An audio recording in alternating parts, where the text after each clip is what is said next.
3. Yang terhormat Pak Faza, perkenalkan kami kelompok dari kelas A, jurusan Sistem Informasi, dan pada video kali ini kami akan mempresentasikan mengenai progress research kami, yaitu menikah atau tidak menikah, memahami dinamika keputusan pernikahan generasi Z. Saya Vira Wita Kunarko. Saya Stefan Agustin. Saya Andi Magdalena Panjaitan, selamat menonton. Untuk saat ini kami telah menyebarkan kuesioner kepada anak UMN, di mana yang masih masuk ke dalam kelompok generasi Z. Dan untuk saat ini kuesioner kami telah diisi oleh kurang lebih 60 orang. Kami mengambil penelitian ini untuk menganalisis tren penundaan pernikahan serta faktor-faktor yang mempengaruhi pandangan generasi Z terhadap pernikahan. Nah, kami mengambil latar belakang yaitu generasi Z sebagai bahan penelitian kami dikarenakan generasi Z yang tumbuh dari tahun 1996 sampai 2010 dan memiliki banyak pandangan yang berbeda terkait adanya pengaruh dari sosial media, pandangan karir, dan juga pandangan pribadi terkait dengan pernikahan. Kami mengambil data dari berbagai sumber, yaitu ada IDN Research Institute, di mana penurunan pernikahan sebelum usia 18 tahun telah turun sebanyak 10% dari 2020 menjadi 0,06% pada tahun 2022. Selain itu, ada data dari Badan Pusat Statistik 2024, yang mana dibandingkan dengan tahun 2022, angka pernikahan di Indonesia telah menurun sebanyak 128.000, hanya menjadi 1,50 juta pada tahun 2023. Dan kami juga menemukan banyaknya faktor yang mempengaruhi pandangan generasi Z terhadap pernikahan, yaitu dimulai dari pandangan pribadi, pengaruh media sosial, dan juga pencapaian karir oleh generasi Z.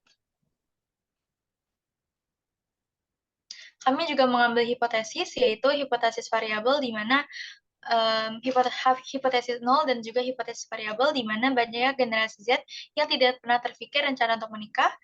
Lalu ada juga generasi Z yang tidak memiliki masalah dengan pernikahan dari diri mereka sendiri, dan juga generasi Z yang memiliki masalah dengan pernikahan dari dalam diri mereka sendiri.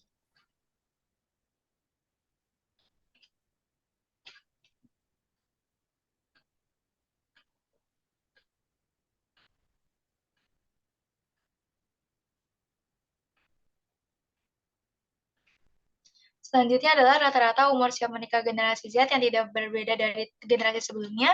Lalu hipotesis variabel, di mana generasi Z cenderung lebih tua dari generasi sebelumnya.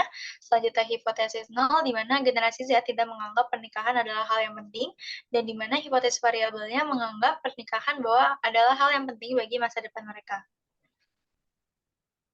Selanjutnya, adanya pengaruh, tidak ada pengaruh terhadap media sosial terhadap pandangan generasi Z, dan hipotesis variabelnya di mana penggunaan media sosial memiliki pengaruh terhadap sikap dan perilaku terhadap pernikahan generasi Z. Lalu yang terakhir adalah hipotesis nolnya, pencapaian karir tidak memiliki pengaruh terhadap minat menikah generasi Z, dan di mana hipotesis variabelnya adanya pencapaian karir yang memiliki pengaruh terhadap minat generasi Z. Selanjutnya saya akan menjelaskan mengenai dasar teori. Dalam menganalisis data yang ada terkait pandangan generasi Z terhadap pernikahan, maka digunakan uji hipotesis yang dibagi menjadi dua, yaitu parametrik dan juga non-parametrik.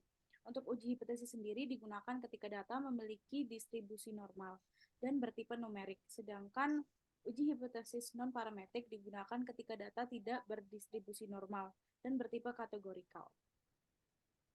Yang pertama, kami menggunakan uji korelasi, yang dimana digunakan untuk menentukan apakah ada hubungan linear antara dua variabel. Misalnya, apakah ada hubungan antara usia responden dan kesiapan mereka untuk menikah. Selanjutnya, kami juga menggunakan uji Chi-square, yang dimana digunakan untuk menguji hubungan antara dua variabel kategorikal, seperti apakah ada hubungan antara jenis kelamin responden dan kesiapan mereka untuk menikah, atau apakah ada hubungan antara jenis media sosial yang digunakan dan frekuensi postingan mengenai pernikahan. Selanjutnya, kami juga menggunakan analisis regresi logistik biner, di mana untuk memahami hubungan antara satu variabel dependen, seperti kesiapan untuk menikah, dan variabel independen, yaitu umur, pentingnya pernikahan, komitmen dalam hubungan. Selanjutnya kami juga menggunakan analisis variansi atau ANOVA, yang dimana jika terdapat lebih dari 2 kelompok, kami menggunakan ANOVA two ways, yang dimana untuk menentukan apakah ada perbedaan signifikan antara rata-rata kelompok-kelompok tersebut dalam variabel tertentu, seperti kesiapan untuk menikah berdasarkan pekerjaan yang dimiliki oleh responden. Selanjutnya yang terakhir, kami menggunakan uji t-test, yang dimana untuk membandingkan rata-rata 2 kelompok, misalnya apakah adakah perbedaan dalam kesiapan untuk menikah antara responden yang menggunakan media sosial tertentu dan yang lainnya. Kemudian pada bab 3 terdapat bab metodologi. Pada bagian metodologi ini, objek pada penelitian kami adalah para mahasiswa dan mahasiswi aktif yang berada di lingkungan Universitas Multimedia Nusantara yang termasuk ke dalam generasi Z. Alasan kami memilih populasi tersebut sebagai objek penelitian karena kami tertarik dan ingin melakukan penelitian ini untuk mengetahui dan memahami pandangan generasi Z terhadap pernikahan, karena generasi Z ini dikenal sebagai generasi yang sangat berbeda jika dilihat dari karakteristik maupun nilai-nilai yang mereka jalani dibandingkan dengan generasi-generasi sebelumnya. Kemudian untuk metode penelitian, di sini saya akan menjelaskan secara garis besarnya. Jadi kami akan menggunakan aplikasi RStudio sebagai alat bantu untuk menganalisis data yang sudah kami dapatkan. Pada penelitian ini, kami memanfaatkan Google Forms atau dalam bentuk kuesioner untuk mendapatkan data dari responden yang sudah bersedia untuk mengisi. Kemudian kami akan melanjutkannya dengan mengunduh data tersebut dalam format Excel SX supaya memudahkan kami untuk mengolah data mentah tersebut yang akan diakses nantinya di aplikasi Microsoft Excel.